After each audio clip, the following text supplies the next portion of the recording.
Hi, this is Chris Young. Welcome to episode 78 of Contemplating Life. In this episode, we continue talking about my 2 brief years working at the IU Department of Medical Genetics. In a previous episode, I mentioned a guy whose name I couldn't remember. I decided to call him Joe. Anyway, Joe left the department, leaving a vacancy. Apparently, he was supposedly the manager of the computer group. I never really thought we had anyone who was officially in charge. I knew he took a lot of responsibility for doing routine maintenance tasks, such as backups. But I didn't feel like we were taking orders from him. It was more of a group effort under the supervision of Gersting and the geneticists. Shortly after Joe left, they began interviewing the staff one by one in private. I met again with Dr. Merritt and Dr. Gersting, who had interviewed me for the job initially. They wanted to know if I was happy working there. Did I have any complaints? Just a general personnel review kind of question. Then they said they were looking for someone to be the project manager, and they wondered if I was interested in taking a managerial position. I quickly said no. Merritt seemed surprised. His image of me was that I was ambitious. He thought I liked to take charge in some of the meetings, but I explained to him what I talked about a couple of episodes ago. I saw my jobs as sometimes being the middleman or the English language interpreter between the genetics staff and the programming staff. I told them both directly to their faces that sometimes they got stuck in their own jargon so deep that they weren't speaking plain English. I had to rephrase everything that was being said just so the other side could understand it. I don't recall specifically what their reaction was to my accusation. I'm probably putting it a little bit harsher here than I did to their face. But I'm certain that they knew I was right, because they had seen me do it on many occasions. I think somehow Merritt interpreted my need to take charge of the conversation in those instances as a desire to run the show. I suppose if I was in charge, it would have made it easier to keep people focused and communicating in ways that were productive and improving the quality of the debate. But I made it clear to them I had no ambitions for a managerial position, even if it came with more money. Oh, sure, a raise would be great. Everybody wants one of those.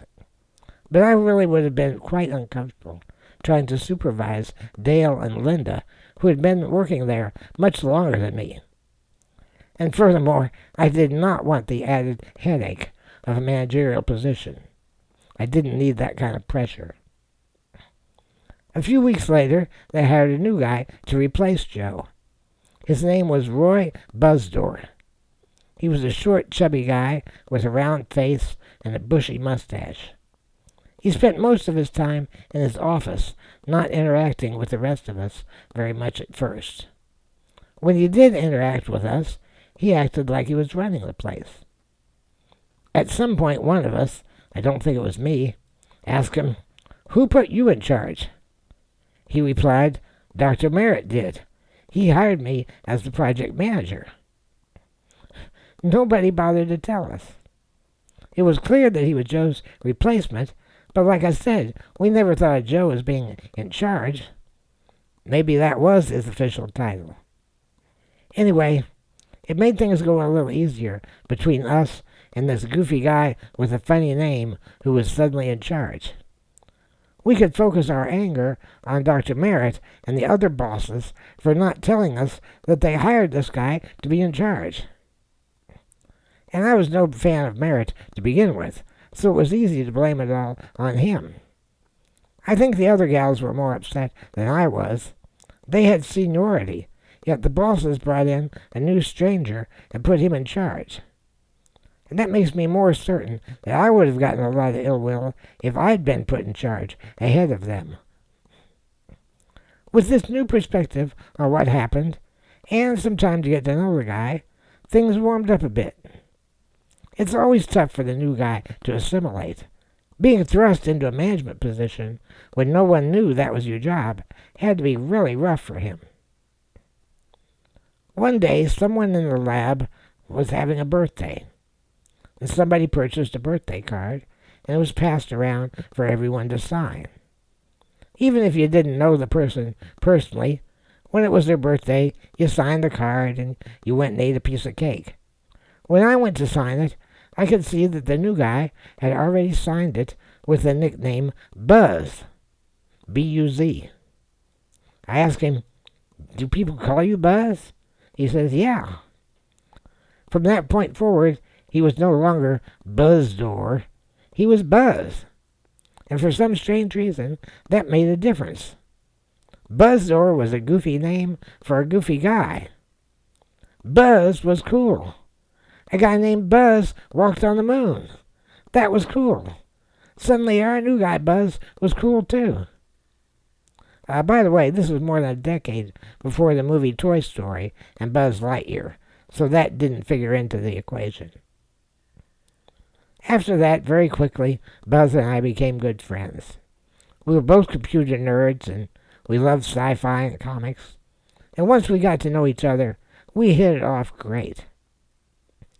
Buzz, his wife, and 2 sons lived in an apartment about a mile west of my house, near 34th Street and I-465. So Buzz and I started getting together outside of work. He would come over about one evening a week, and we would tinker around with my personal computers. He would help me with hardware issues, and we would play computer games. Occasionally we'd go out and see a movie together. Eventually he purchased a PC of his own, and he would take me over to his apartment to show it to me, and we'd work on it together. I would download free or shareware utility software from CompuServe. I'll devote a future episode to the details of my first PC. We had lots of fun at work as well. The computer terminal that Buzz used in the department was a very expensive graphics terminal called a Digital Equipment GT40. It was actually a computer in its own right. It consisted of a PDP 11/10 processor, 8K of memory, a keyboard, a green phosphor monitor, and a light pen. The department had purchased it in hopes that we could use its graphics capabilities to display and edit family trees, but we never did come close to developing that software. The GT40 used vector graphics. Now, most computer monitors use a raster scan, which is the same method used by old analog TVs. The electron gun of the CRT moves across the screen, row by row, illuminating phosphor dots. These dots, which we call pixels, create text or graphics. However, a vector terminal, like the GT40, worked differently. The electron gun would zigzag around the screen, actually drawing letters or graphic symbols, similar to the way a laser light show can draw things. And because it takes a long time to draw each character on the screen using this method, the display would have an annoying flickering. It used green phosphors because they stay illuminated longer after the electrons stop hitting them. This reduces the flicker, but it can still get annoying in a vector graphics terminal like this one. The GT40 was famous for a video game called Lunar Lander. You would have an icon of a lunar module flying around in space. You would use the light pen to touch the screen, the same way you would use a stylus on a modern touchscreen tablet. You would point at the control arrows on the screen that would increase or decrease the braking thrust, as well as the orientation of your spaceship. Numbers across the top of the screen would give you your remaining fuel, altitude, horizontal and vertical velocity, and distance to your landing zone. The goal was to land at the designated landing point without running out of fuel. If you were successful, a tiny astronaut stick figure would climb out of the lunar module and walk into a nearby building that had 2 arches outside. It was a McDonald's hamburger restaurant on the moon. Buzz and I spent many lunch hours playing that game, some longer than an hour. See links in the description for more info on the GT40 terminal and its famous lunar landing game. I found a video online of a guy who restored a vintage GT40 and got the game working on it, but he doesn't have any clear video of the game in progress. All of the videos are of him giving presentations at a conference, and you can't see the screen very clearly. Eventually, the genetics department began to run out of money. I'll explain the details in another episode. This episode's really about my relationship with my friend Buzz, and I don't want to take the time out by going off on a tangent about department funding. The short version is that when it became highly probable that the project was about to end, the other programmers began looking for new jobs. They had families to feed and bills to pay. I was living at home with my parents, and if I ended up unemployed for several months until I found a new job, it wasn't going to hurt me. Linda, the divorcee who continued to sleep with her ex-husband, was the first to go. Then Buzz found a job working for Eli Lilly Pharmaceuticals. They used HP computers in their laboratories, and Buzz had previous experience with that brand.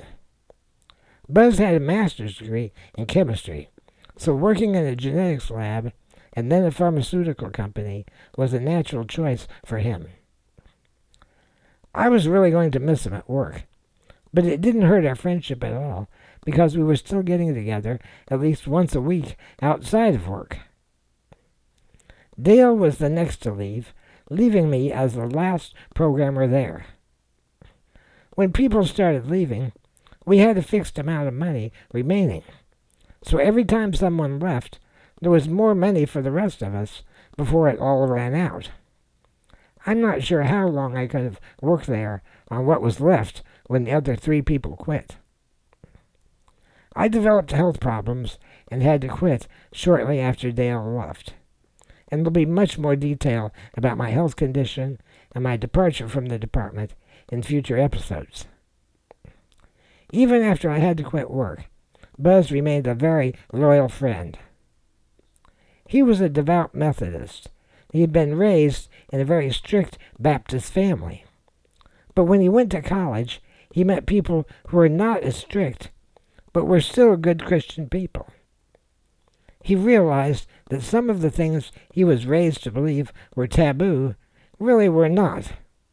You can go to movies, drink moderately, listen to rock music, and still be a good Christian. So that's when he converted to a different denomination. Now, at the time, I was completely away from the Catholic Church and seriously agnostic, if not totally atheist. But we would have interesting theological discussions. Even if I was no longer involved in the church, I could still argue from the Catholic perspective. And he didn't pressure me to return to church, but he did encourage me to be open to the possibility. When I did get involved in church again, he was very pleased, even if it was Catholicism and not a Protestant denomination. I once suggested that he was the most Catholic Protestant I had ever known, and he thought I was the most Protestant Catholic he had ever known. Neither of us were insulted by those labels. We really respected each other.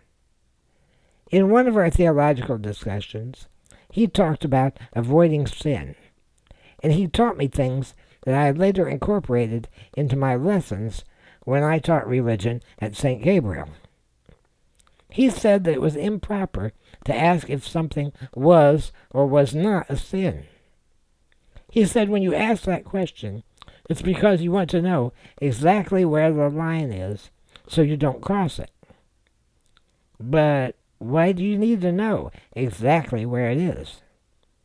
That's because you want to see how close you can come to the line without crossing. His approach was that you should get to know the general direction of where that line was and stay as far away from it as you possibly could. He says if you tiptoe up to that line, sometimes you stumble and cross it. So just don't approach it. You should be asking, how far away can I stay away from the line so that when I do mess up, I don't cross it. I just get closer. But then I notice it, and I work my way back onto the right path. I expanded upon his idea when I taught the lesson. I said, when you ask, where is the line so I don't cross it, you're really saying, how bad can I be before I get caught? People do this all the time. They ask questions like, how many miles an hour can I go over the speed limit before I get a ticket? Or how many questionable deductions can I take on my taxes before it triggers an audit?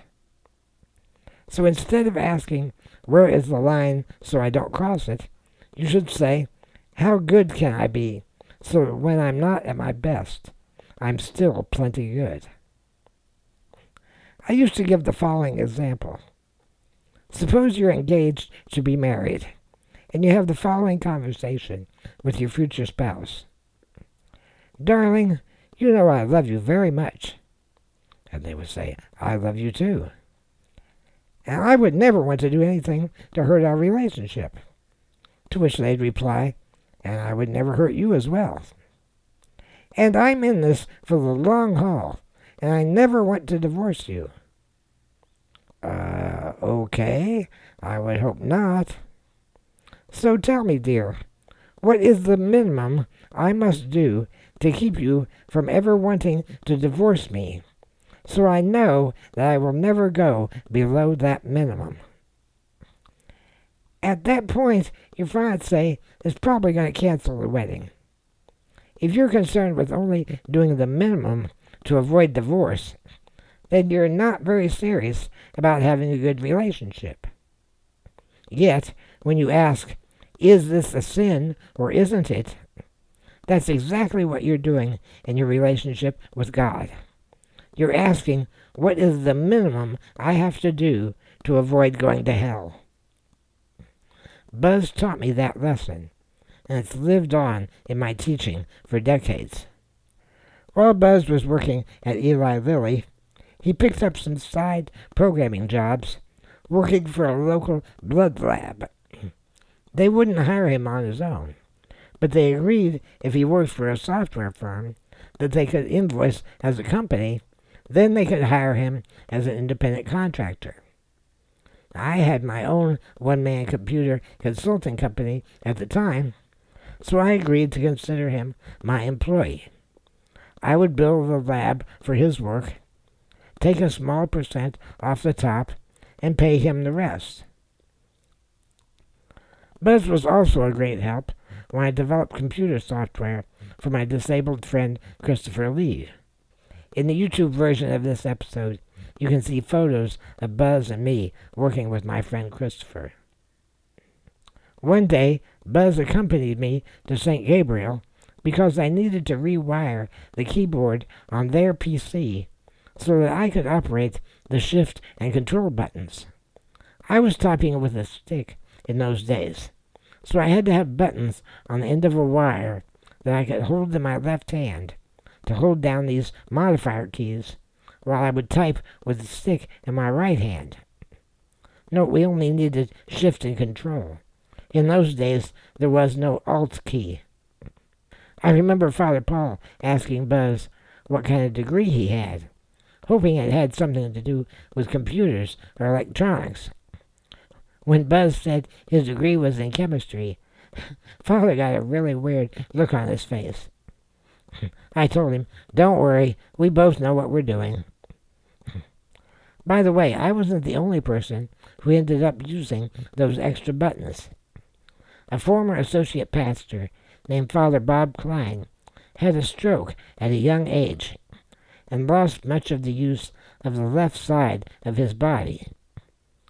Father Bob returned to St. Gabriel and was cared for by a guy named Chuck, who lived in the parish rectory to help the priests. Father Bob made good use of those buttons for many years, thanks to Buzz. Eventually, Buzz was laid off from Eli Lilly, and he then found a job in East Lansing, Michigan, and moved his family there. We stayed in touch via email. Every couple of years, he would come back to Indiana to visit friends and relatives, and would come visit me. In October 1990, when I went to visit my friend Joyce in Detroit, he drove over from East Lansing, and we visited. The last time I saw him in person was sometime in 2009. I don't remember the exact date, but I know we went to see the original Avatar in IMAX 3D, which was released in 2009. At one point, his son Nathan developed Hodgkin's disease as a young adult, and eventually succumbed to it. It was a real test of his faith, but because Buzz had such strong faith, he was able to endure this tragic loss. He videotaped the celebration of life for his son and sent me a copy on VHS because I had the ability to convert it to a DVD.